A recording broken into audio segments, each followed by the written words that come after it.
يلا ابو خالد سمع قصيدة كرايستشيرش. سم. بجيب لك مقطع فيها، المقطع الاكشن حق. لا بيها من البداية على ما من كرايستشيرش وعلى ضفاف لوشن، الباس فيك اللي هدات تروعك، بديار ثلج ما تشوبح بها الصن، ديار مايكل في محله نزولك، أبعث سلام خالط الهيل والبن، للي كرمهم لا قدمته طولك،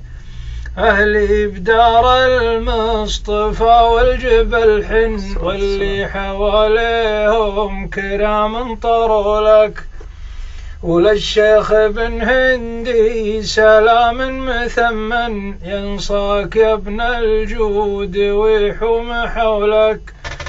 مما وانت بليزنت وذيك الجناين، وفي دار ابو احمد يلي عنولك، قلب المعنى يوم شاف الضباجن، قال الهدى بعينه تراهن ضيوفك،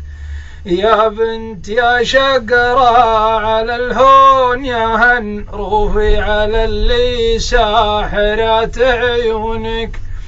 الطول والمبسم وخصر يجنن، كل الصفات الفاتنة في وصوفك، تمخطري وغري عيون يودن، وابري حالي ماشيتك او وقوفك، لا شافك البرسون ولا الحاض غزن، تسمرت رجليه عيا يطوفك،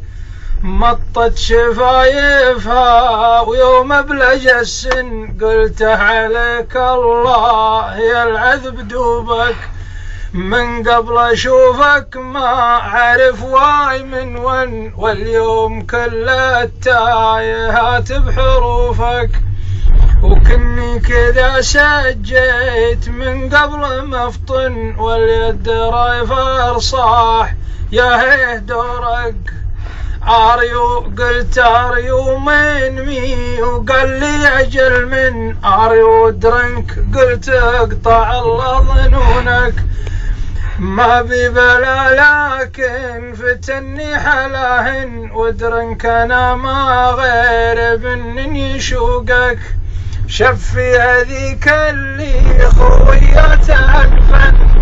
راحت مع الغزلان لحظة وصولك. سلامتكم.